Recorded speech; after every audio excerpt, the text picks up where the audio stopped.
15.5 বছর দেশ শাসন করার পর শেখ হাসিনাকে বিদায় নিতে হলো একনায়ক হিসেবে। ছাত্র ও গণ আন্দোলনের মুখে তার শাসনের পতনের পিছনে একগুঁয়েমি, অহংকার ও অতি আত্মবিশ্বাস এসব বিষয়কে অন্যতম কারণ হিসেবে দেখা হচ্ছে।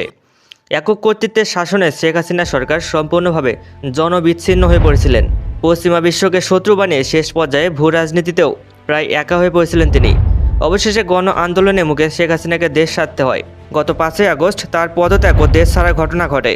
আওয়ামী লীগ সভাপতি শেখ হাসিনা 5ই আগস্ট দুপুরের আগে প্রধানমন্ত্রী পদ থেকে পদত্যাগ করেন। সরকারি একাধিক সূত্র বলছে, পদত্যাগের আগে দুপুরে তিনি জাতির উদ্দেশ্যে একটা ভাষণ দিতে চেয়েছিলেন, কিন্তু সেই সুযোগ ও সময় তাকে দেওয়া হয়নি। শেখ হাসিনা দুপুরের আগে বঙ্গভবনে গিয়ে রাষ্ট্রপতি মোহাম্মদ শাহাবুদ্দিনের কাছে পদত্যাগ করেন। এরপর দুপুর 2:30টার দিকে বঙ্গভবন থেকে শেখ হাসিনার একটা সামরিক হেলিকপ্টারে করে ভারতের উদ্দেশ্যে বাংলাদেশ ছাড়েন। সরকারি চাকরিতে কোটা সংস্কারের দাবিতে 36 দিন আগে শিক্ষার্থীদের যে আন্দোলন শুরু হয়েছিল তা সরকার পতনে আন্দোলনে রূপান্তরিত হওয়ার পরও শেখ হাসিনা সরকারের পক্ষ থেকে শক্ত অবস্থানের কথা বলা হচ্ছিল।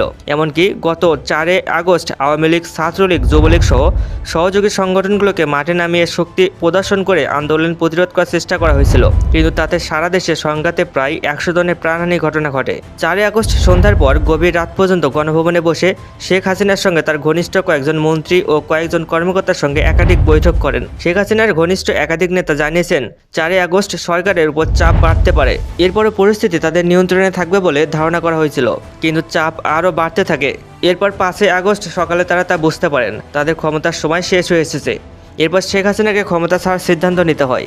এখন অনেকের মনে প্রশ্ন আসতে পারে যে কেন এমন পরিস্থিতি হলো। শিক্ষার্থীরা যখন শান্তিপূর্ণ আন্দোলন করেছিলেন, সেই পর্যায়ে গত 14 জুলাই শেখ হাসিনার সংবাদ সম্মেলনে শিক্ষার্থীদের যৌক্তিক দাবি নিয়ে তুচ্ছ-তাচ্ছিল্য করেছিলেন। শিক্ষার্থীদের উদ্দেশ্যে তিনি রাজাকার শব্দ ব্যবহার করছিলেন। এতে তার একগুঁয়েমি ও অহংকারের বিষয়টি প্রকাশ পেয়েছিল। এরপর শিক্ষার্থীরা ফুঁসে ওঠে, আন্দোলন আরও জোরালো হয়। সে আন্দোলন দমনে আইন শৃঙ্খলা রক্ষাকারী বাহিনী নিয়ে শক্তি প্রয়োগ করা হয়। সেই আন্দোলন দমনে আইন শৃঙ্খলা রক্ষাকারী বাহিনী দিয়ে শক্তি প্রয়োগ করায় গত 17 জুলাই থেকে কয়েকদিনে সারা দেশে 200-র বেশি প্রাণহানি ঘটে। এরপর সেনাবাহিনী নামিয়ে কারফিউ দিয়ে পরিস্থিতি নিয়ন্ত্রণের চেষ্টা করা হয়। তবে শিক্ষার্থীরা সরকার পতনের এক দফায় আন্দোলনে নামে। বিপুল সংখ্যক প্রাণহানি ঘটনায় শেষ পর্যন্ত কোনো কিছুতে রক্ষা হলো না। দেশের ভিতরে আওয়ামী লীগ একা হয়ে পড়ছিল। দীর্ঘ শাসনে সবাইকে খেপিয়ে তুলছিলেন শেখ হাসিনা।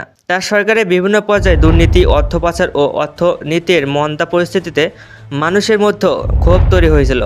আর রাজনৈতিক দিক থেকে আওয়ামী লীগের নেতৃত্বাধীন 14 দলীয় জোটের বাইরে অন্য সব দল সরকার বিরোধী অবস্থানে চলে যায়। এর ফলে শেখ হাসিনা রাজনৈতিক দিক থেকেও একা হয়ে পড়েন। শিক্ষার্থীদের আন্দোলনেও সেটা স্পষ্ট হয়ে ওঠে। অন্যদিকে ভূ রাজনীতিতে শেখ হাসিনা সরকার ভারতের উপর নির্ভরশীল হয়ে পরপর 3টি বিতর্কিত নির্বাচন করেও টিকে থাকে। এই আলোচনায় চলছিল অনেকদিন ধরে। সরকার চীনের সঙ্গে একটা সম্পর্ক রেখেছিল।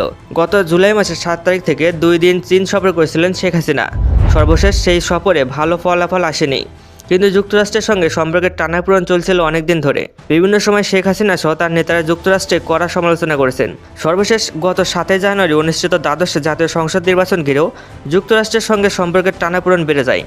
তবে শিক্ষার্থীদের আন্দোলনকে কেন্দ্র করে শেখ হাসিনা ও আওয়ামী লীগ দেশের মানুষ ও শিক্ষার্থীদের প্রতিপক্ষ বানিয়ে ফেলে। এতে একেবারে একা হয়ে যায় তারা। এখন শেখ হাসিনা দেশ ছেড়ে গেছেন। আওয়ামী লীগের নেতাদের কেউ কেউ মনে করছেন শেখ হাসিনা দেশ ছেড়ে নিজের এতদিনের রাজনৈতিক অর্জন ধ্বংস করলেন। একই সঙ্গে মুক্তিযুদ্ধের নেতৃত্ব দেওয়া দল আওয়ামী লীগের অস্তিত্বকে হুমকির মুখে ফেললেন।